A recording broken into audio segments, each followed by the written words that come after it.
इंसाफ और बराबरी के लिए संघर्ष करने के लिए, सभी को न्याय दिलाने के लिए, अपने आप को भी और दूसरे मजलूमों को भी न्याय दिलाने के लिए शिक्षा प्राप्त करने की महिलाओं को सबसे ज्यादा जरूरत है।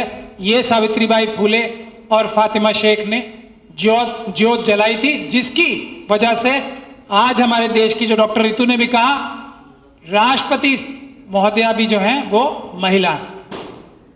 मनुवादियों को भी मजबूरी में महिलाओं को आज राष्ट्रपति तक बनाना पड़ रहा है।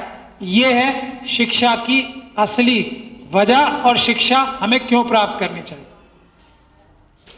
शिक्षा प्राप्त करके अगर उसका प्रयोग ना किया जाए, अगर उसका इस्तेमाल ना किया जाए, तो वो शिक्षा बेकार, कोई फायदा नहीं है उसका। अगर जुल्म करने के लिए इस्तेमाल किया जाए तो वो शिक्षा जहर है।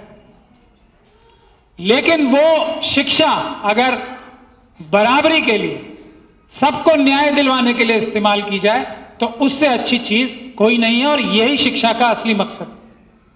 हम संविधान की बात करते हैं, मैं बार बार इस बात को कहता हूं कि संविधान हमारे देश को किस प्रकार से चलाना है, हमारा देश किस तरह से चलेगा, यह है संविधान पढ़ने की वजह। अगर आप समझोगे नहीं कि देश हमारा किस निजाम, कौन सा तरीका बाबा साहब डॉक्टर भीमराव अंबेडकर और उनके मुट्ठी भर साथियों ने देश को चलाने के लिए दिया है, तो आप उसका फायदा कैसे उठाओ। तो शिक्षा होनी चाहिए, अपना एनवायरमेंट, अपना जो हालात है, अपना जो माहौल है, उसको समझने के लिए, और क्या अधिकार हमारे महापुरुष हमें दे गए हैं उसका इस्तेमाल करने के लिए, अपनी खुशहाली के लिए, अपनी बेहतरी के लिए उसको इस्तेमाल करने का नाम शिक्षा है। क्योंकि हमारे देश में संपदा इतनी है कि सभी लोगों को अगर बराबर बांट दी जाए तो सभी खुशहाल हो जाएंगे। लेकिन हो क्या रहा है, कुछ मुट्ठी भर मनुवादियों ने सारे संपदा जो है देश की वो अपने कब्जे में कर रखी है। यही मनुवादी व्यवस्था में, यही मनुवाद में और अंबेडकरवाद में फर्क है और यही लड़ाई। अंबेडकरवाद, संविधानवाद क्या चाहता है कि देश की जो सारी ताकत है वो सब में बराबर की बटे, सब लोग खुशहाल हो। मनुवाद क्या चाहता है कि ये सबका हिस्सा, सबका हक मार के हम अपने पास ले आए। तो समता सैनिक दल, बहुत सारी सेनाएं देश में हैं आज बाबा साहब के नाम से, बहुत सारी सेनाएं काम कर रही हैं। लेकिन ये समता सैनिक दल एक ऐसी संस्था है, एक ऐसी सेना है, एक ऐसा दल है जो बाबा साहब ने स्वयं बनाया। आज अगर इस समता सैनिक दल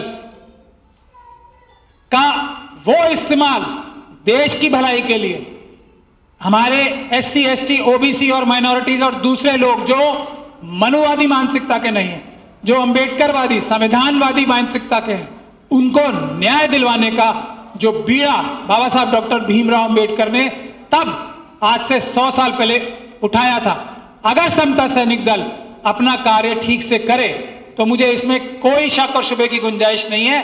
ना सिर्फ हमारा देश दुनिया का सबसे ताकतवर देश होगा, बल्कि हमारे देश के सभी लोग, वो लोग जो मनुवादी मानसिकता के हैं, वो भी खुशहाल रहेंगे।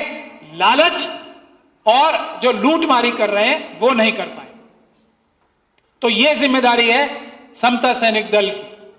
उसके लिए संगठन, और मुझे खुशी है कि संगठन के मामले में समता सैनिक दल आज भी मजबूत है। और मैंने अध्यक्ष जी से अभी कहा भी था कि मुझे अगर लीगल एडवाइजर आप लोग प्रपोज करते हैं तो मैं उसे खुशी खुशी एक्सेप्ट करूंगा, और मेरी जो भी सामर्थ्य है उसका मैं पूरा प्रयोग करके समता सैनिक दल को बाबा साहब के सपनों की समता सैनिक दल बनाने की कोशिश करूंगा। इसी रास्ते पे हम लोगों ने भी एक सभी संगठनों का एक तरीके से प्लेटफॉर्म बनाया है, मिशन सेव कॉन्स्टिट्यूशन। उसका काम भी यही है कि संविधान के हिसाब से, संविधान की ताकत से हर एक व्यक्ति को, हर एक महिला को, हर एक बच्चे को, हमारी आने वाली नस्लों को इंसाफ दिलाया जा सके। और इसका काम सिर्फ बड़े लेवल पे नहीं, बल्कि हमारी रोजमर्रा की जिंदगी में, रोजमर्रा की जिंदगी में भी संविधान का इस्तेमाल करके, देश के कानून का इस्तेमाल करके सभी को खुशहाल बनाने की कोशिश की जाए, चेष्टा की जाए। दूसरा कार्य जो हम लोग कर रहे हैं और मैं चाहूंगा समता सैनिक दल भी वो करे कि तत्काल संविधान सुरक्षा, यानी कि अगर किसी भी व्यक्ति के साथ कहीं भी देश भर में और खास तौर पे ज्यादा अन्याय, जुल्म, ज्यादती तो SC ST OBC और माइनॉरिटीज के लोगों पे ही होती है, महिलाओं के ऊपर ही होती है। तो जहां कहीं भी ज्यादती, जुल्म हो रहा हो तो हम लोग मौके पे पहुंचकर तत्काल संविधान की सुरक्षा करें और उस व्यक्ति को या उस महिला को या उस बच्चे को या उस बुजुर्ग को संविधान के तरीके से, संविधान के माध्यम से उसको न्याय दिलवा सकें और उसके ऊपर जो जुल्म हो रहा है उसे खत्म तुरंत कर सकें। ऐसी व्यवस्था, ऐसा कोशिश हम लोग करना चाहते हैं। क्योंकि अदालतों में कब जाते हैं आप लोग? जब आपका नुकसान हो चुका हो। तो हम ये चाहते हैं कि अदालतों में जाने की जरूरत ही ना पड़े, लोगों को तत्काल संविधान सुरक्षा हो, जमीन पे, घरों में। और यहां राजेश जी भी उपस्थित हैं, शायद बैठे हैं, जो हमारे रेहड़ी पटरी वाले लोग हैं, हॉकर्स हैं, उनके साथ पूरे देश में बहुत ज्यादती होती है। उनको भी उसी जगह जहां पुलिस और गुंडे तंग करते हैं, उन्हें मौके पे पहुंच के उनकी हिफाजत की जा सके और उनको उनका अधिकार कि वो अपना बिजनेस बगैर किसी डर के, बगैर किसी परेशानी के कर सकें। ऐसा काम हम लोग करना शुरू करें, तभी संविधान का सही इस्तेमाल हम लोग कर पाएंगे।